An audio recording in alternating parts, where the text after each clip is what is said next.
अयोध्या की सरजमी आज भी राम नाम की उस पावन गूंज से सराबोर है जहां हर धड़कन में आस्था बसती है।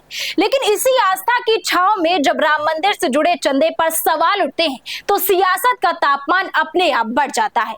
और इसी विवाद के बीच आया है उत्तर प्रदेश के उप मुख्यमंत्री केशव प्रसाद मौर्य का बड़ा बयान, जिसने पूरे मामले को एक नया मोड़ दे दिया है। नमस्कार, मैं हूं आपके साथ शुभी शुक्ला। आप देख रहे हैं नेशन आप समाचार।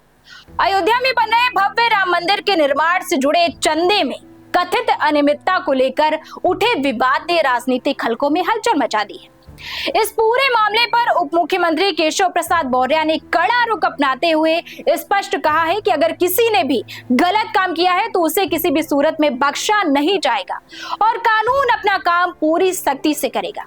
देश और प्रदेश हमारा आगे बढ़ रहा है, इसलिए कानून व्यवस्था चुस्त दुरुस्त है। गरीबों के जीवन में खुशहाली आई है, परिवर्तन आया और सभी आनंद मग्न है और तीसरी बार सरकार बनाने के लिए सब तैयार है। सर, भ्रष्टाचार हो रही है लेकिन अभी तक एफआईआर नहीं। राम मंदिर में भ्रष्टाचार हो गया ये मत कहिए। जो दान पात्र थे उसमें चढ़ावे को लेकर के कुछ शिकायतें, उसकी जांच हो रही है।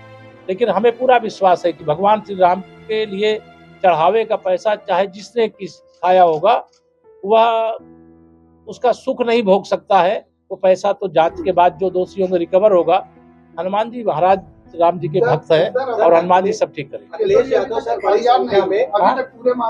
एफआईआर की जरूरत होगी तब होगा, अभी तो जांच कर रहे हैं ना, उसमें ऐसी। सर, अखिलेश यादव जो है वो बड़ी संख्या में ब्राह्मण सम्मेलन करने जा रहे हैं पूरे प्रदेश, तो क्या लग रहा है आने वाले चुनाव उसका कुछ असर दिखेगा? देखिए, वो ब्राह्मण सम्मेलन करें चाहे ठाकुर सम्मेलन करें, लेकिन उनके किसी सम्मेलन का सपा के लिए कोई फायदा नहीं होने वाला। सपा सैफई जाने वाली है, भाजपा लखनऊ में है, लखनऊ में रहेगी, यानी सत्ता में है, सत्ता में रहेगी। सर, बंगाल में 20 सांसद टूटे, सब कहीं ना कहीं पूरी और देखिए, जो पार्टियां टूट रही हैं उनको टूटने से बचाने का काम भाजपा का नहीं है।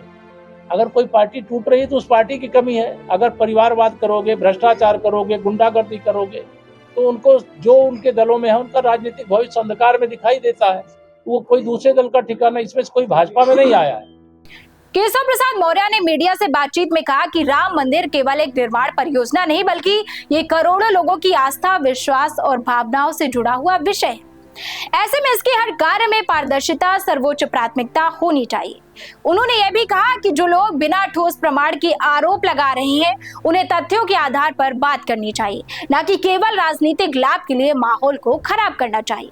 इस दौरान डिप्टी सीएम ने विशेष रूप से चंपत राय का बचाव करते हुए कहा कि उनका नाम इस विवाद में गलत तरीके से घसीटा जा रहा है।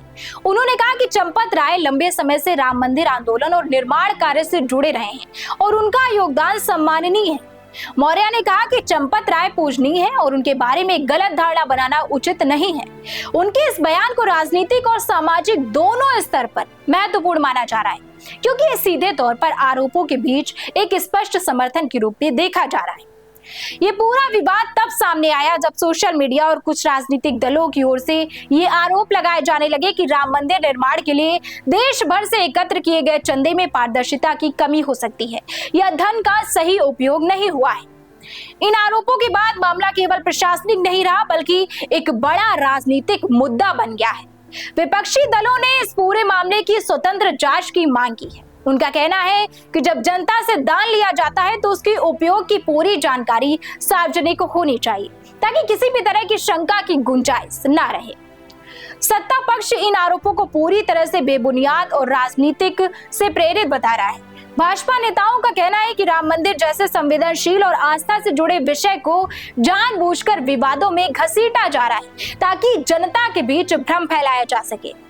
वहीं चंपत राय को लेकर भी बयानबाजी तेज हो गई है। अयोध्या में राम मंदिर का निर्माण कार्य तेजी से आगे बढ़ रहा है और ये परियोजना देश भर में धार्मिक और सांस्कृतिक आस्था का केंद्र बनी हुई है। मंदिर निर्माण को लेकर करोड़ों लोगों की भावनाएं जुड़ी हुई हैं। ऐसे में इससे जुड़े किसी भी विवाद का असर व्यापक रूप से देखने को मिलता है। सरकार की ओर से यह साफ किया गया है कि यदि किसी भी स्तर पर अनियमितता या फिर गड़बड़ी साबित होती है तो कठोर कार्यवाही की जाएगी। साथ ही यह भी आश्वासन दिया गया है कि जांच पूरी तरह से निष्पक्ष और पारदर्शी होगी और दोषी पाए जाने पर किसी को भी बख्शा नहीं जाएगा।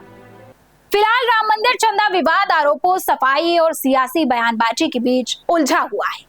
एक तरफ आस्था की भव्य इमारत आकार ले रही है तो दूसरी तरफ सवालों की परछाइयां भी साथ चल रही हैं।